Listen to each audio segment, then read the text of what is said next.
Well, hello, folks out there in YouTube land. Got a big show lined up for you. Let's get right on into it. Well, it was only a matter of time. I'm not shocked by this move. Yep, Clemson's going to copy the Vols' offensive scheme, and I've even got a couple of coaches that are going to react to this. They've just found out, and I'm not surprised. It was only a matter of time. Look, when you've got the #1 offense in the country and you're doing it in a very unique way, everybody's going to come running to copy you. That's just the way that it is. And that's what some of these coaches were so afraid of, and it's coming to fruition. And here's the story by Zach Reagan. It says, prominent college football program is planning to mimic Tennessee Vols offense in 2023. They're looking to run an offense similar to what Tennessee Vols under Josh Heupel. He says, they say the NFL is a copycat league. The same can be said for college football. It's not a surprise that at least one prominent school is planning to mimic the Vols. Of course, the Vols led the nation with 46.1 points per game. They were 109th in the nation in scoring under Jeremy Pruitt. You remember Pruitt, the big dummy? You big dummy. You're a big dummy there. I'm not kidding you. You're a big dummy. Yep. So they came out and had a really good year, wound up 11-2, and they beat Clemson Tigers in the Orange Bowl 31-14. And obviously, the offense had quite an impression on Clemson head coach Dabo Swinney. Less than 2 weeks later, he fired his offensive coordinator, Brandon Streeter. Swinney replaced Streeter with TCU offensive coordinator Garrett Riley, a coach who has roots in the air raid system made famous by Hal Mumme and Mike Leach. Riley played under Leach at Texas Tech and later coached under current USC head coach Lincoln Riley at East Carolina before Riley was hired at Oklahoma. It says Riley will bring a new offense into Clemson based on the comments by Tigers quarterback Cade Klubnik the past week. It will be an offense that's similar to Tennessee's offense. And here he discusses it, and he says, you look at what Tennessee could do last season, and everybody talked about how fast they played. I think that's going to be a lot similar to what we're going to do next year, just the speed we can play at, but also the efficiency. It's not a bunch of guys running around trying to figure out what we're doing. Even in the first day of practice, after 10 minutes, guys were running around and getting to the spot and snapping the ball 15 seconds later. Klubnik said, it's fun. You're running around, you're getting set, snapping the ball, getting 6 more yards, then you're taking a shot. You get 6 more, and then taking a shot. It's just fun. That's the best way to describe it. It's a fun offense to play in. And the writer says when something works as well as Tennessee's offense, it's inevitable that other programs will look to use a similar approach. So the thing that folks don't realize is that Tennessee's offense isn't elite just because Heupel and his staff chose that system.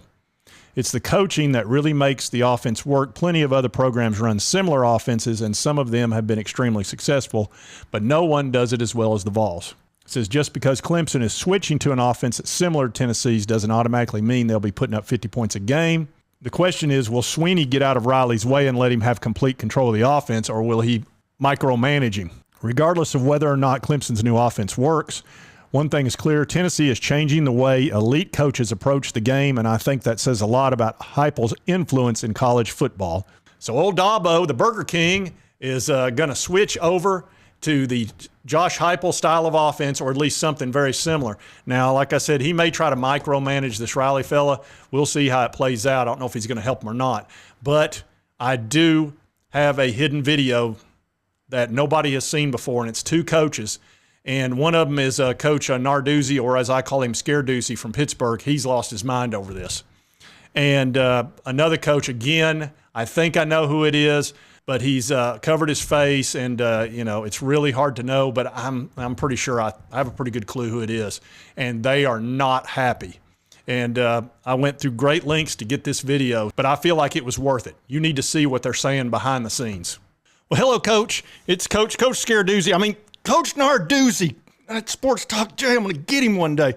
Oh, Coach, it's the worst case scenario. I was afraid this was going to happen. Other teams are going to copy the Vols, and that's exactly what's happening. Now it's going to be Clemson. We have to play Clemson every year. This is a worst case scenario. I don't know what to do. I was hoping you'd help me. What are we going to do? This is a nightmare. Well, Coach, what do you want me to do about it, okay? I don't run the NCAA, okay? I don't run the SEC. Everybody thinks I do, but I don't. I'm not in charge of the world, okay? I've done everything I know to do. I cried to Sports Illustrated. I cried to the newspapers. I've cried to anybody that will listen. It's not working. We may be stuck with this. Well, Coach, you're the GOAT. I thought if anybody could put a stop to this madness, it would be you. First, we got players getting paid. They get to transfer so we don't have them stuck on the bench all the time.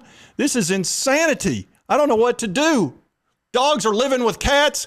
It's anarchy, I tell you. It's anarchy. Well, calm down, Coach. Calm down. We'll just have to redouble our efforts.